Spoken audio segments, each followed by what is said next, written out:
What did you think and feel on 9/11 at the time?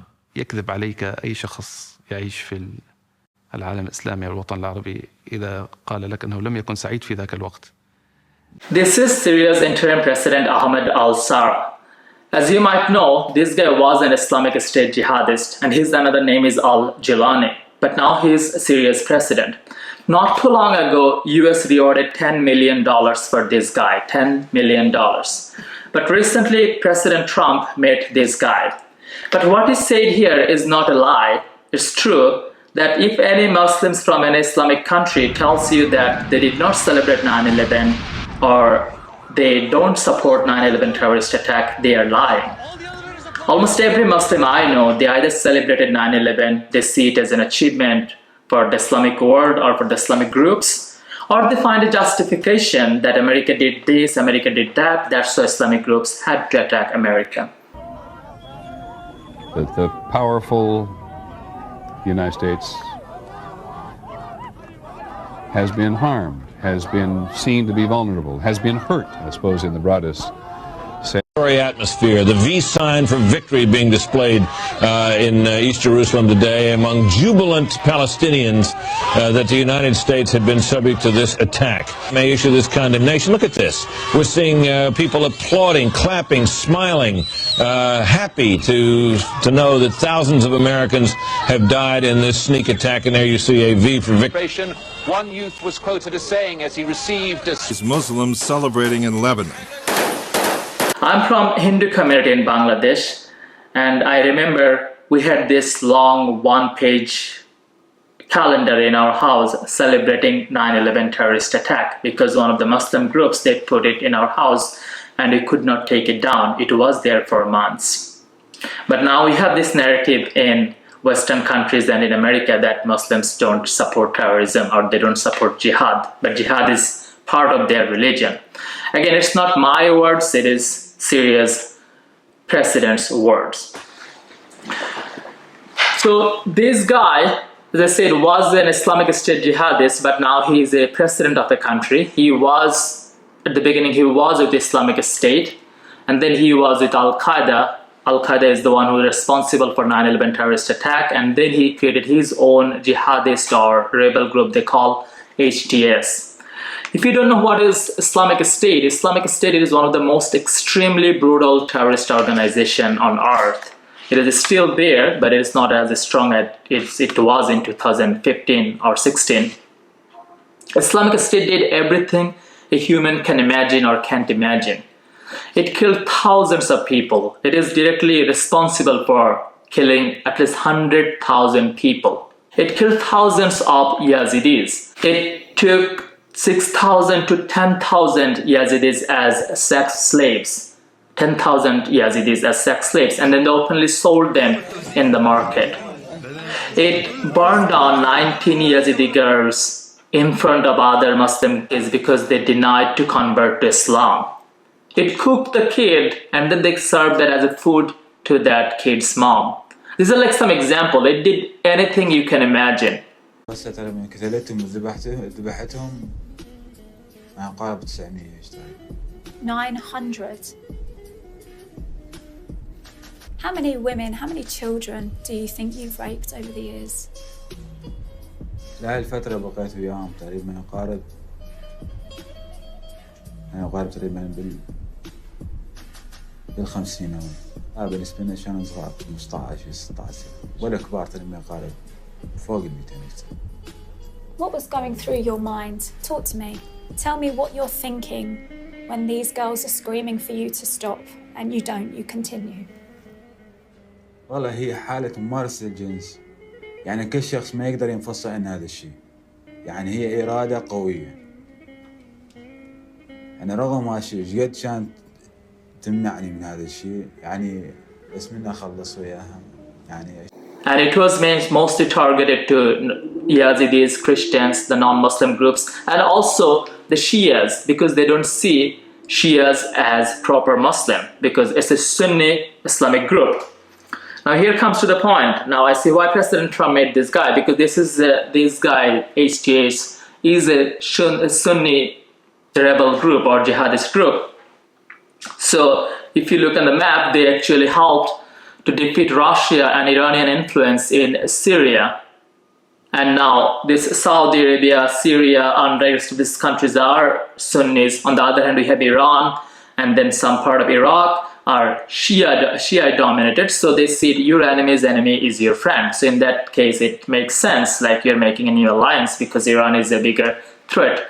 Even though I don't support collaborating with this jihadist group. A jihadist is always a jihadist.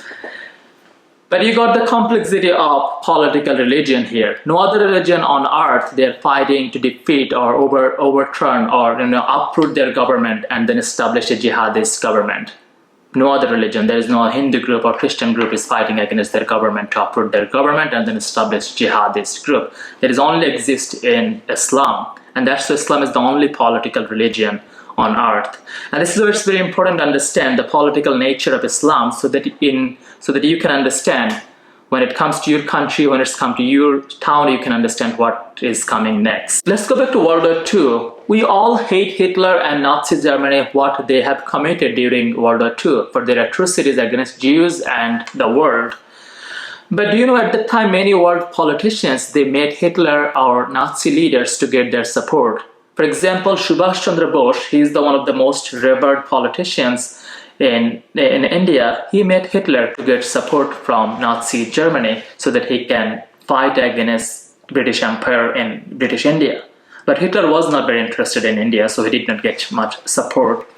But he did seek support from Hitler.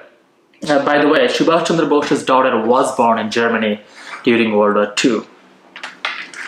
Because Hitler was against British Empire, he was against French, and he was against Americans, and of course the Jews and communism. So for some politicians, some of these boxes clicked. For one politician or an Islamic leader, all of these boxes clicked, and his name is Mufti Hajj Amin al-Husseini. He was the Grand Mufti of Jerusalem.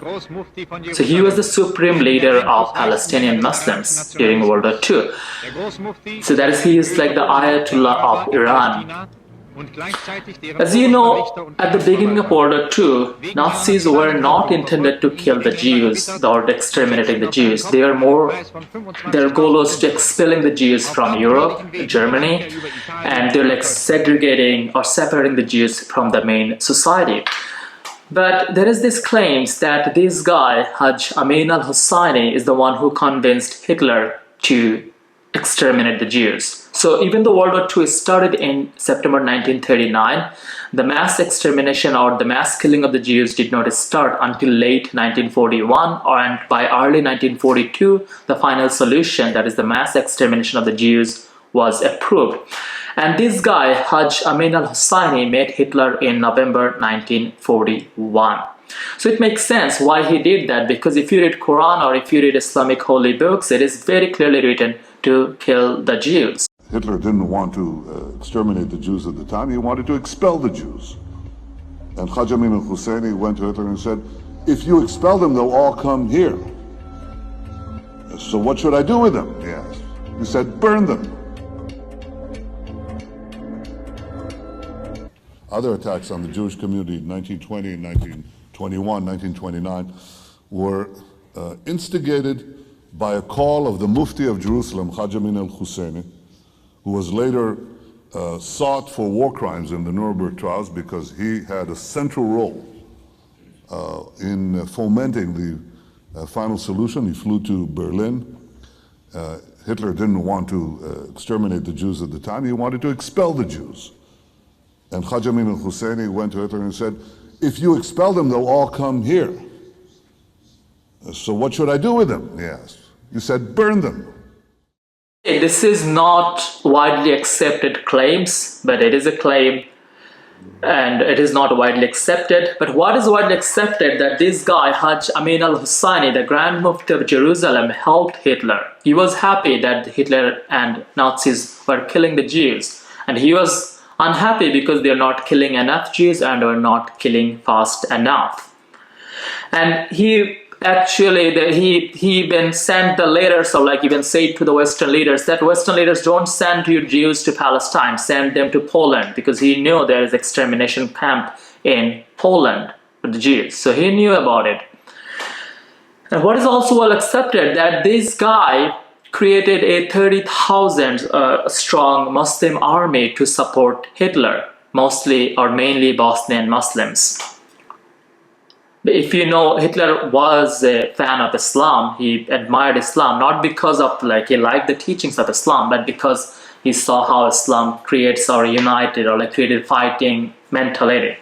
So he did not see that in Christianity. He saw Christianity as a weak religion. Of course, he did not say it in front of the German Christians, but he was like that because he saw Germans should be more nationalist and more aggressive. And of course, they did not very excited to get this support from these Muslims groups who they saw as inferior in terms of that racial supremacy theory in Hitler and Nazi Germany, but they needed help, so they got accepted this help from this Muslim army.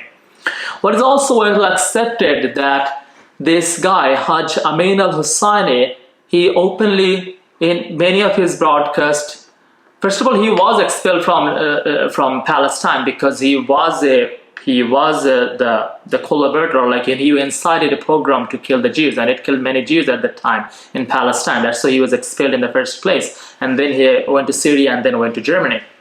To many Jews, he is a man who collaborated with the Nazis and provides clear proof that all Arabs utterly despise them.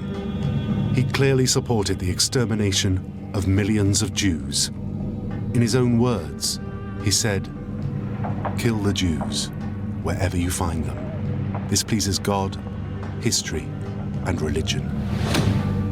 He even went as far as recruiting Muslims to form a special division of the dreaded SS.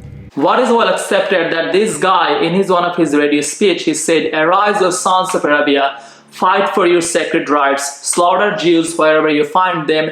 Their spilled blood pleases Allah, our history, and religion. That will save our honor." This is from Hajj Amin al-Husseini, the Grand Mufti of Jerusalem. If you know Yasser Arafat is a relative of this Hajj Amin al-Husseini.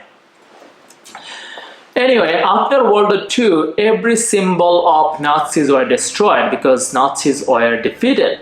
Nazism was destroyed. Nazism is the most hated ideology in the world. You cannot give Nazi salute. If you give Nazi salute, you may go to jail for 3 to 10 years in many countries. But guess what? Which did not see or face much hate or did not see much scrutiny. That is again Islam. It did not face much. Hajj Amin al-Husseini was not jailed or anything. He was in Nuremberg trial, but British needed him because he is the supreme leader of Palestinian Muslims. So British needed him to calm down the Palestinian Muslims. So he was free, and he died in 1974, free in Lebanon. So did you see the point here? It did all the religious atrocities, all the violence, but again it got pardoned because under the religious umbrella, and it got respected under the religious umbrella. So even though you hate Hitler or the Hitler's speech, even though the similar thing are written in Quran, the similar thing written in many Islamic holy books about the Jews or about others, you can't say much against Islam because it's a religion.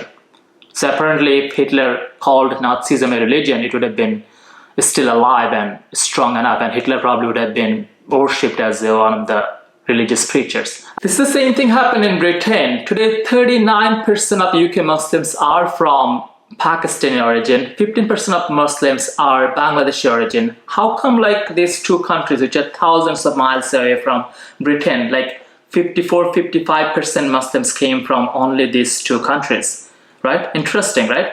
The reason is when British ruled India and when they left India, India was more leaning toward Eurasia or at the time Soviet Union. So they saw Pakistan as their more political allies. It's same for America. They see Pakistan as ally because India was more Soviet leaning. They got this benefit or they were welcomed in these Western countries. But now look at the UK now. These Pakistani Muslims, they are responsible for the mass industrial scale raping of white working class British girls. There's a saying about more than 250,000 British white girls have been raped by these predominantly Muslim Pakistani grooming or raping gangs. And now they're also demanding Sharia law in in UK. The same applies in Hitler's Germany. I mean, today's Germany, there's like you'll see many Muslim groups are there demanding Sharia law in Germany. Even though Germany accepted these millions of Muslims, refugees from countries like Syria or Afghanistan, because they're fleeing those countries, but now they're demanding Sharia law in Germany, in UK, and in many Western countries, European countries. The same will happen or happening in America as well. This is the same thing about the Free Palestine protest. If you understand the main intention or the main goal of Free Palestine protest, their only goal is to annihilate the Jews. It doesn't have much to do with Palestine. It's like a little piece of land. If you look at compared to Arabian countries, it's only they can easily move to other countries or they can head their countries. They have been offered 5 times to have a separate country. So instead of accepting that, they always attack Israel. And they can easily move to, I'm telling you, they can easily move to other countries, right? Like millions of Muslims moved to Europe. They accepted them. They could move to any other Islamic country. But Islamic countries are not willing to accept them because they want them to fight there. The reason is why? Because there is something in that place which is not in other part of the world. That is the Jews. That is why less than 1% of South America are Muslims. But do you know the worst terrorist attack in South America's history was or is the 1994 Jewish community center bombing in Argentina? Again committed by Hezbollah, an Islamic group, and also backed by Iran. Again, the intention is to kill the Jews. That is exactly why during November 11th attack in Mumbai, a terror attack, they also attacked a Jewish center in Mumbai, even though only 4,000 Jews live in India. So you got the point here. Their intention is the religious, but they got a pass because they just show it as a political conflict. That is exactly why they protest in the Western street for Free Palestine, and then they start praying in the street. You saw it in America, Canada, and all other Western countries. You will not see this, or never ever we saw anything like that. Like they say political protest and then they start praying in the street. Because to them, to most of the Muslims, politics is religion, religion is politics. That's why Islam is a political religion. This is very important to understand this complexity. And many Western countries are saying, well, if Afghanistan gets better, if Somalia gets better, if Syria gets better, many of these Muslims will go back. Nope, no one is going back unless you force them to go back. Somalians are not going back to Somalia, no Syrians are going back to Syria, or Afghans are not going back to Afghanistan. Yeah, they'll probably go for vacation for nice pictures, but they are not going back there. They'll rather bring Afghanistan or Syria here. Keep in mind, all these conflicts are ideological conflict. As I said, Ahmed al-Sara, he wrote a 50-page long article or book about spreading jihad in Syria when he was in jail many years ago. Now he is successful. Eventually they took control of Syria.